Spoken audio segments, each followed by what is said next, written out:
Olá, meu irmão, minha irmã.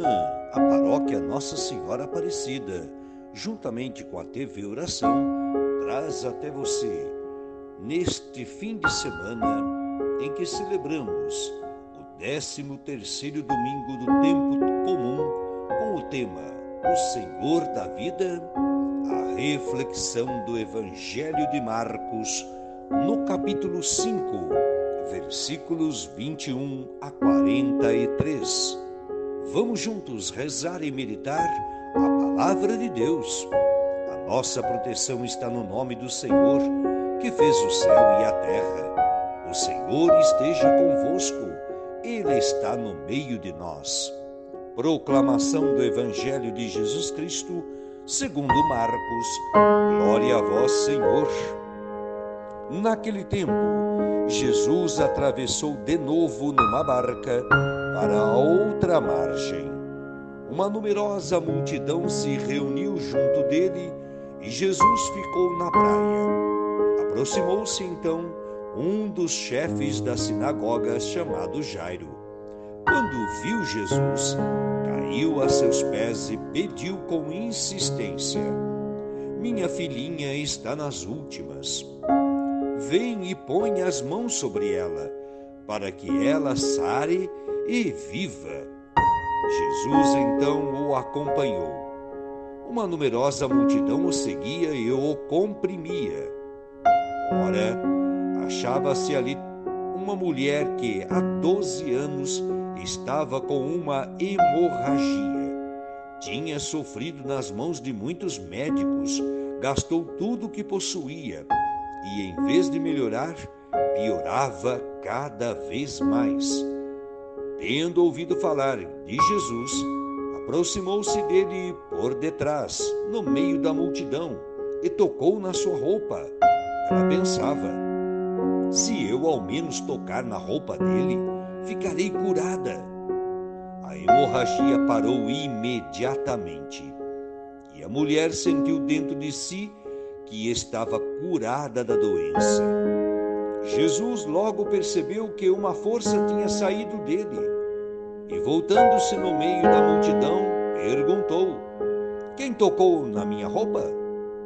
Os discípulos disseram: "Estás vendo a multidão que te comprime e ainda pergunta: quem me tocou?" Ele, porém, olhava ao redor para ver quem havia feito aquilo. A mulher, cheia de medo e tremendo, percebendo o que lhe havia acontecido, veio e caiu aos pés de Jesus e contou-lhe toda a verdade. Ele disse: "Filha, a tua fé te curou. Vá em paz e fica curada dessa doença." Ele estava ainda falando quando chegaram alguns da casa do chefe da sinagoga e disseram a Jairo: "Tua filha morreu. Por que ainda incomodar o mestre?" Jesus ouviu a notícia e disse ao chefe da sinagoga: "Não tenhas medo, basta ter fé." E não deixou que ninguém o acompanhasse, a não ser Pedro, Tiago e seu irmão João. Quando chegaram à casa do chefe da sinagoga, Jesus viu a confusão e como estavam chorando e gritando. Então ele entrou e disse: "Por que essa confusão e esse choro? A criança não morreu, mas está dormindo." Começaram então a caçoar dele, mas ele mandou que todos saíssem, menos o pai e a mãe da menina e os 3 discípulos que o acompanhavam. Depois entraram no quarto onde estava a criança. Jesus pegou a mão da menina e disse: "Talita cum", que quer dizer: "Menina, levanta-te." Ela levantou-se imediatamente e começou a andar, pois tinha 12 anos, e todos ficaram admirados. Ele recomendou com insistência que ninguém ficasse sabendo daquilo e mandou dar de comer à menina. Palavra da salvação. Glória a vós, Senhor. Meu irmão, minha irmã, muitas vezes andamos preocupados diante de tantas situações de morte que nos rodeiam. Fome, doença, pandemia, guerras, sequestros, poluições. Pior, notamos até o desprezo e a indiferença pela vida humana. A liturgia deste fim de semana nos fala da vida e nos mostra que a vida do homem está acima de qualquer outro valor. No Evangelho de hoje, curando duas mulheres, Jesus demonstra que é o Senhor da vida. Uma grande multidão reuniu-se em volta de Jesus. Chega um chefe da sinagoga, Jairo, que pede pela filha, que está morrendo. Jesus vai com ele e as pessoas o seguem. Nisso, uma mulher que sofria de sangramento há 12 anos toca discretamente em seu manto com a esperança de ficar curada. Jesus reage. Quem me tocou? A mulher, cheia de medo e tremendo, confessa a verdade. Jesus assim a disse: Filha, a tua fé te salvou, vai em paz e fique curada. Com a palavra filha, Jesus a restaura na sua dignidade e a acolhe na sociedade que excluía tais doentes.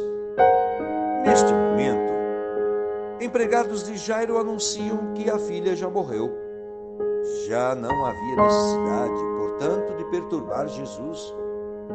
Jesus escuta, olha para Jairo e diz: Não tenhas medo, apenas tenha fé. Chegando à casa de Jairo, Jesus se depara de novo com o povo descrente. Ele entra na sala, só com 3 discípulos e os pais da menina. Pega a menina pela mão e diz: Eu te ordeno, levanta-te. E a menina recupera a vida e se alimenta. Meu irmão, minha irmã, muitas vezes é o próprio homem aliado da morte. O homem reclama porque a morte existe, mas esquece de que Deus criou a vida, não a morte.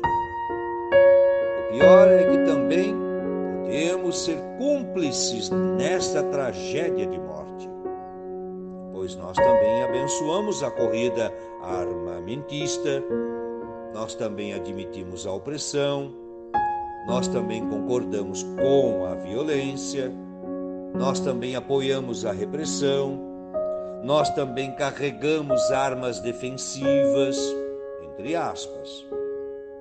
Nós também contribuímos para a poluição do meio ambiente. Sim, meu irmão, minha irmã, nós também somos capazes de levantar a mão contra a vida. Mas Jesus nos aponta os meios para vencer a morte, que são a fé e o amor. Depois de Cristo e da sua ressurreição, quem crê, mesmo sabendo que deve morrer, vê a morte como um momento para passar a uma vida sem fim. A morte se torna uma passagem, assume o caráter pascal de uma vitória. A própria morte deixa de ser o terrível preço do pecado para se tornar a porta aberta para céus novos e terra nova, e nos permite lançar-nos nos braços do Pai. Que as palavras do Santo Evangelho perdoem os nossos pecados. Amém. Deixo aqui a você, a sua família, os seus afazeres deste fim de semana, minha bênção, pela intercessão de Nossa Senhora Aparecida e São José. Em nome do Pai, do Filho e do Espírito Santo. Amém. Caminhemos sempre firmes na fé e confiantes da presença de Jesus junto de nós. Avante sempre!